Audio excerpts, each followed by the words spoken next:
So we went to go see the newest Marvel movie, The Eternals, today.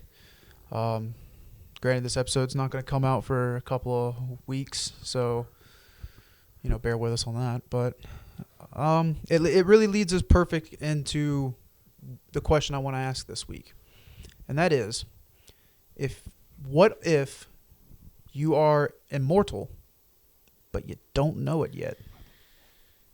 Man, that's a pretty crazy question. It can go in a lot of different directions. So, what does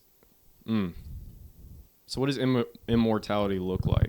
Like, as in, I will be Wayne for forever, or is it like I would just continue to transform, but I exist forever? Well, I mean, I guess there's different ways you can look at what actual immortality is, or eternal life, or whatever. But I'm kind of thinking in more of the sense that, like, you've born in whatever year you're born in, and you've just been living your life. And you actually think of it of something like that, the Bruce Willis movie, Unbreakable, when he finds out that he's like super strong after that train crash. Something like that. Something happens in your life where maybe you accidentally like fall off a roof of a building and you land and you just made a crater and you find out that you're fine. Like, not in the sense that you will have like super strength or anything. It's just that you are unkillable. Right. There's that recessive trait that you're just not aware yet that I mean, like, why would you be aware until it's made clear to you that, like, oh my God, I can't die? Whoa, that's a good point. What would you do with that knowledge? I mean, I feel like that changes the dynamics of everything, like how you would think about your life, what you would want to do, right? Yeah. Because at the end of the day, on a subconscious level, we have to be time dependent, right? Like, we have a good idea of.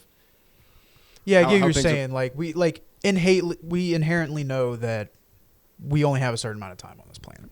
Right, and then there's kind of like a natural trajectory of things that you'll do across your time at different times. So, knowing that, if I'm eternal, that goes completely out the window. I mean, the possibilities really open up. I don't know what would be. All right, you figure out today that you don't have to worry about dying. What's the first thing you're going to do? Very first thing I'm going to do is I'll probably test it, like, really to its limits. Like, honestly, I just go crazy with it for, like some good traditional testing purposes. It turns out you're not eternal. you find I just got lucky as shit in like a car crash. So I'm like, oh my God, I can't die. And then I just like chop my arm off and I'm like, ah! No, first, I mean, I don't know what I would do first thing. I don't know. I feel like that would probably just have to be like an in the moment decision. Like, I don't think you could decide right here and now what you would do. The first thing you do when you find out you are immortal. But what I would do is take over the world. I mean, you're immortal. What else is there to do? You might as well. And I'm not saying like take over the world in the sense like I wouldn't become a dictator. Like, I wouldn't want people to know who I am.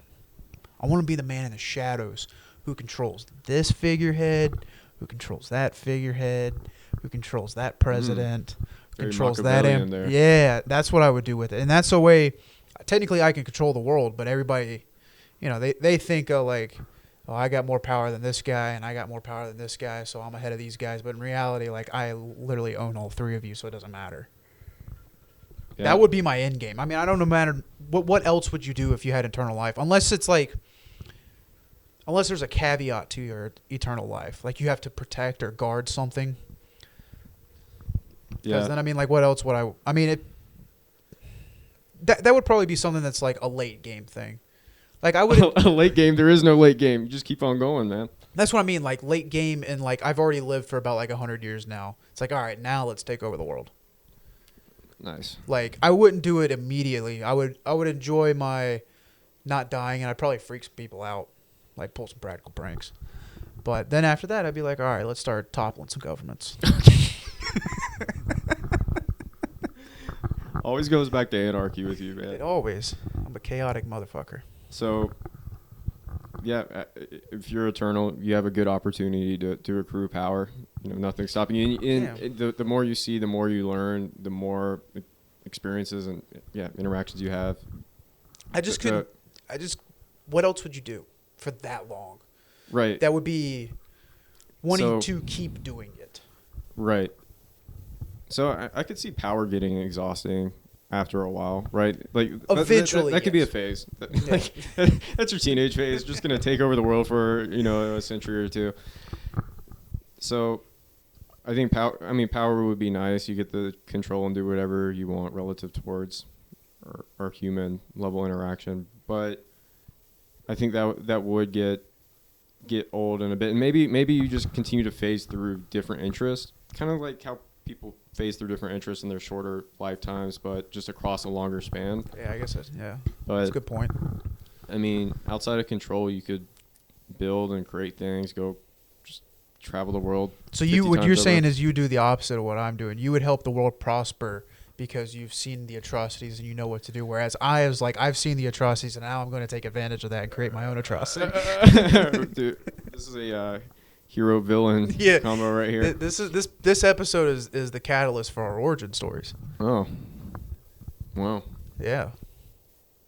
This is the divide. Hey, future me. Just I don't even know where I was gonna go with that, but hey, future me. Look, I don't know if I'd even do it for. I mean, maybe there would be a phase where you start a nonprofit and get all charitable and want to do stuff to help the world, but not even necessarily that, just to go experience the world. And oh yeah, I would definitely travel the world for sure. Like within the first 50 years of me knowing that I'm immortal, I'd be like, hell yeah, I'm going to hit all of the vacation spots. I'm going to hit all of the definitely go try to see like all the 8 or 7 wonders of the world. Andre Giant does not count. He counts as 2 wonders, man. That's true. But yeah, I would definitely go see all of the things that the world has to offer, and then I take over. So what would you do with your power if you took over? I mean, I guess honestly, I would take over the world to help it. Like, I wouldn't be a dick about it. Like, what's the point of that? Like, this is also your home too, and if this place blows up and you're still immortal, just floating in space, like, that doesn't help anybody. So you might as well make the world a better place. And so I would do that. I would just do it by my means and in my image. Says every villain ever. Yeah. Now that I'm thinking about it, Thanos wasn't half bad. But what kind of immortality would you want? If you actually got to choose. Give me the categories. All right, so you have a type of immortality where you just don't age, and you just once you get to a certain point, once you get to a certain point in life, you would just stop physically aging. What point would that be for you? Like, what year could you choose to just be like, this is the year I'm going to look like for the rest of my life? It's probably no older than mid-30s. I would say somewhere between 28 and 32. Holy shit, those are the exact numbers that were in my head. If you were going to be like, yeah, I'd say 35, I was going to be like, my range would be 28 to 32. Those were the exact numbers in my head. That's probably a universe. That's a good time to pick. Yeah, because I mean, like, you're not too young to where you look like you're not too young to where people would really suspect like you're not physically aging, but you're also not too old to where you can't like kind of still participate in like that younger it's like age group, like not where you're like in your early 20s, but where you're like I consider 28 to 32 like really prime adult years before you're kind of swinging towards the back half. That's a way to put it. Yeah, I think it's a good balance point where, just like you're saying, you can be involved with like young activities and your body's still in good shape, but simultaneously there's enough physical maturity that you can operate in the world in different ways. You would get respected. Like, you wouldn't get laughed out of the building because you're immortal and you look like you're 14. Now, would you want to be immortal just by being immortal, or would you just want to be would you be immortal by like being vampire immortal? So I can sustain as long as I'm but you will get all of the other accoutrements of being a vampire, like the super strength, the ability to fly, but you got to feed on blood. You do it to stay immortal? I'll just pick old school immortal. Yeah. Keep it beige there. I thought maybe you were gonna spice it up. No, I'm gonna keep it beige. Kind of try to lob it up for you. Yeah, I would do that. I wouldn't want to be a vampire. That'd suck. I like the daylight, even though I spend like 90% of my time indoors. I like the sunlight. So now the other type of immortalities are when you die, you are reborn. Like just over and over. Like, not like reincarnation, like you're born to somebody else. It's just it's you again. And because I've seen like some things in movies and TV shows where like a person will get reborn and they do still have their same memories from the previous life. And then I've seen other instances where it's just like it's the same person in genetic makeup. It's just they got reborn. Right. That was going to be my question. Is it I'm essentially reliving the same life over and over again, just with a blank slate and kind of going through the same cycle, or I'm coming through as the same biological being but have the memories of the previous life? Which one do you think would be better to actually have? To actually exist as a blank slate. Think so? Yeah, because if you're in a strange loop where you're living the same, because there's give and take, but if it's eternal, so if it's eternal, then I would want it to be blank slate, because at a certain point, like the first couple of lifetimes coming back in, you'd probably you would learn from your previous lifetimes, and then also probably pick different branching paths that you would want to experience. But then after a certain point, it's like you've lived those and you're coming back to the same. It'd feel like a trap more so. I understand that, but what I would say for the rebuttal of that is, by being a blank slate, you have to always rediscover what you are. And I feel like that could probably, like, maybe at a point that could actually break your mind, even though your memories have been wiped. But I mean, like, right. So the disadvantage is that you're having to discover life and discover what you are or who you are. Yeah, I mean, like every time you will have to discover, you're immortal. You're gonna, or maybe not. You're obviously not like an immortal, but like, you will discover that every time you die, you're gonna come back as a baby. Like, eventually you will outgrow. I mean, I don't know. That is actually tricky, because I guess if you die, then you're not gonna even remember anybody you knew. Right. So I guess you may not even figure out that you're immortal. You're just living the life and looping through. That would actually. I feel like that one would suck though. I'd prefer that over than knowing if you're doing the same exact. Then what's the point of being immortal if you don't even know it? Because if you knew it, then the game wouldn't feel real. Right? Yeah. I mean, I know they say immortality is a curse, and that's basically like, then the curse is the fact that you live forever and you're going to see everybody love and die in front of you and everything. But if you don't even know that you're immortal, like with the whole rebirthing recycle, then like there is no curse to it in a way. But also at the same time, like, you don't know you're immortal, so like you don't even know you're gaining the benefits of being immortal. Because that's also the whole point of being immortal, is to know knowledge from your whole experience. Yeah, knowledge and probably existential relief. Like, you don't have to worry about relative death in a way.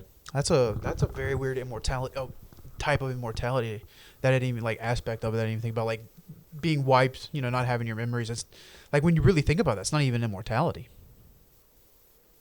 Well, it determines what you consider as living. I mean, I guess yes. So like in the very, very basic sense of it, yes, it would be immortality, because your consciousness is recycling, but it's not immortal in being that your experiences and like probably mindset and personality from that lifetime doesn't carry with you. Yeah, that's odd. And then leading up to the probably final form of immortality, I don't really know any other form. Aging or living a long time, but aging while you do it. How do you think that would be to live that life? So is that being immortal though? That seems like you're. Well, because I mean, like,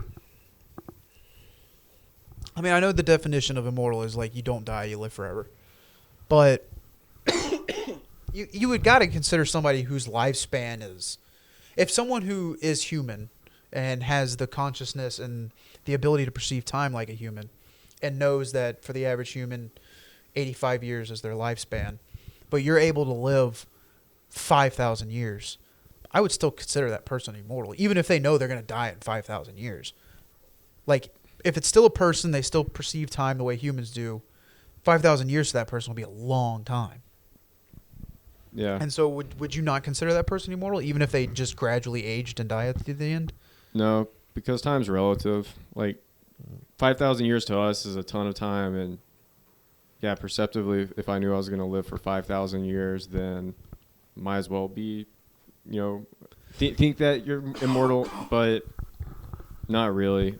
But if I had to choose between experiencing that or staying the same and just being immortal, again, pros and cons. Maybe there's a point where it's just like life is just a loop and I'm tired of being me kind of thing. Mm-hmm. But the aging one, it would be nice because there would be change, but simultaneously, you got to think, I mean, I don't know how it is to be old, but being 70 plus, right? Mm-hmm. That's a 20-year span. Like, let's say you live till you're 90 years old. Between 70 and 90, it's pretty rough going. Life's not as exciting or vibrant. Now, put that in the timescape of living 5,000 years. So it's like 1,000 years of you being super old and having that experience. That would be, I guess, yeah. So I would see difficulty in that. Yeah. I guess at that point it would probably depend on if you got any extra powers to go along with your immortality to make things a little bit more interesting. Yeah. What about like being able to just heal from wounds or being straight up impervious to damage? I know, like, I feel like in being impervious to damage, you think on the surface you're like, yeah, of course. But, yeah, but there's something there where... It feels tricky. It feels like I'm being tricked that I'm impervious to damage, but, like... I think I'd pick the heal factor. I think there is value in... knowing what pain feels like. Knowing what pain feels like, that would give you a little bit more empathy. Grounded. Right? You'd very much become the sociopathic, eternal type without... Oh, 100%, yeah. Also, where would... If you were immortal and it was possible, would you leave Earth to go explore the cosmos? Or would you just spend your immortal life here on Earth? I could see myself going back and forth with it. I would imagine I would do both, right? Experience earthly life, travel out, come back, Earth's different, experience what Earth's like in that time jump. But if I had if I knew I was eternal and I had the opportunity to space travel, I would. Yeah. What would you do if you went off to space to, take some of your time out there and then you were like, all right, time to go home, and you find out Earth's gone? You spent too much time out there. Hopefully I found a place that's comparable to Earth.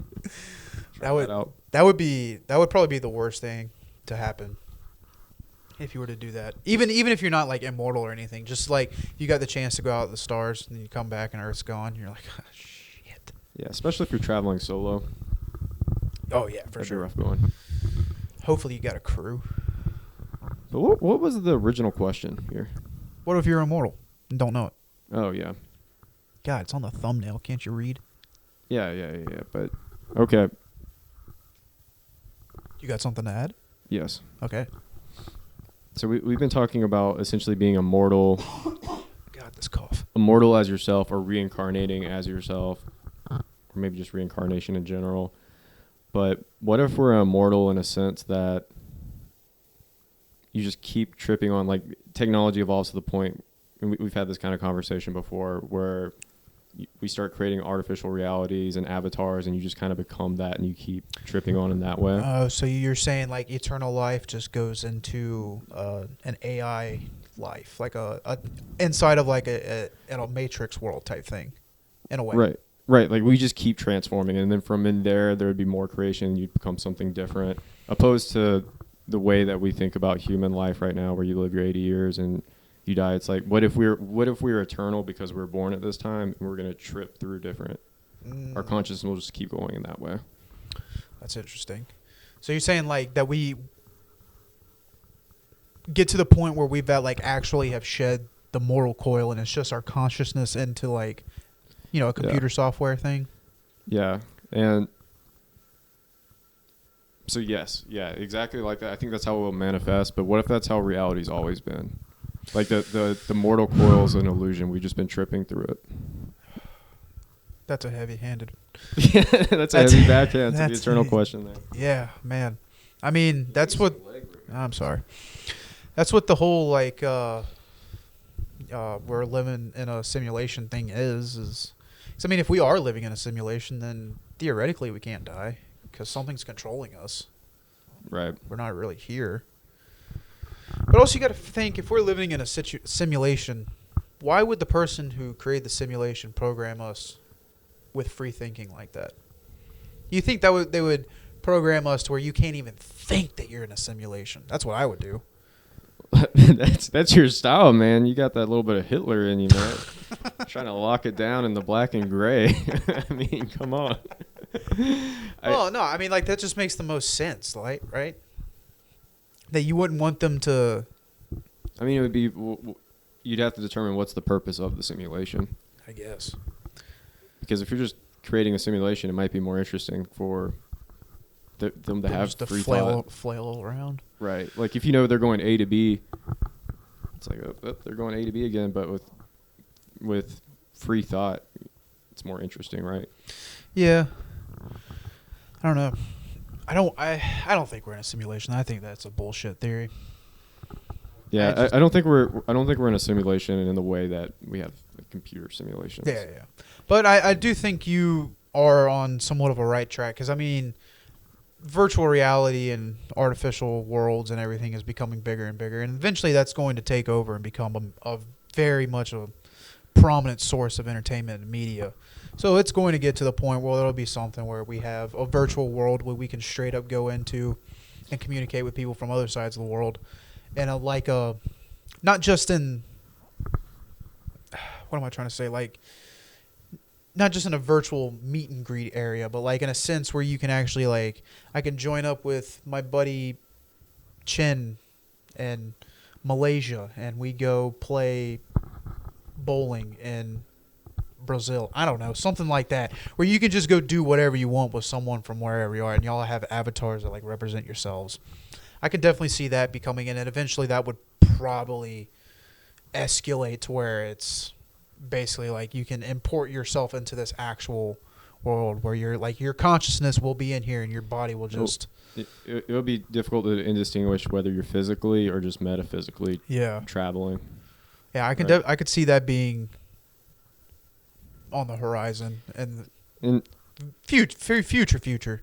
Not something we're going to see in the next 20 years or so, but definitely up there. I could see that. Right. It's kind of that dystopian thing that you could feel. It's on the edge. just like what's that Will Smith movie, I, Robot? Oh yeah. You know, and I think that took place when. It's not that far from where we are now. Yeah, I think it might even be in the past, like 2010 or something. No, because that movie came out in like 2008. Really? Yeah. Oh. That movie had Shia LaBeouf in it. Okay. Yeah, I mean, like, it had to come out in the 2000s. But, yeah. I mean, I think, I'm getting what you're saying. Like, you would think there would be a robot dystopia. We're really getting to the point now with, like, a whole bunch of the dystopia sci-fi movies where, like, their end-of-the-world scenarios are, like, about 10 years away. Like, there's a lot of them that are taking place in the 2030s, 2040s. And that brings me to my next question. And this could be a whole bit itself, but with the evolution of that kind of artificial reality, do you think that it's inevitable that it's going to happen, or do you think there's going to be a point as human beings we're going to get collectively uncomfortable with its evolution and shut it down and go in a different direction? With technology? Or with the virtual reality? The artificial reality. Or artificial reality. Because technology will continue to evolve. It might change, and I mean, it's going to change, but particularly with what we've been talking about with artificial reality and immortality in that sense. I think it's definitely going to scare a lot of people, for sure. But I feel like, depending on how it's created and what's offered with it, I think it's going to be a hard thing to turn down for a lot of the population, especially if it becomes accessible. Like, if it's not just a thing that's, only first world countries, and even in first world countries, only the upper class can get, that's one thing. But if it becomes accessible to where almost every person on Earth could get one, it's going to be very hard for a lot of people to turn down. Yeah, I think I agree with that line of thought. You know, cell phones, everybody's got them. Everybody's pretty much addicted to them now. Even in third world countries, a lot of people have phones and cell phones. So it just spreads out in that way. And being that we're all naturally so involved with either social media or whatever's on our phone, it's probably, I could see it being the same way where it just becomes the new norm. Yeah. Well, I don't really have much more to add to this immortal thing. Yeah. I think if I knew I was eternal, I would try not to think that I'm eternal. Yeah. Just keep it simple, keep it present. For the first while, you just got to keep yourself grounded. Go about your normal day-to-day. Don't do anything stupid yet. And then once you get all your ducks in a row, all your eggs in a basket, you take over the world. And that's been this week's episode of Question Quest. Thank you for joining. Please subscribe. Dude, future you is such a villain.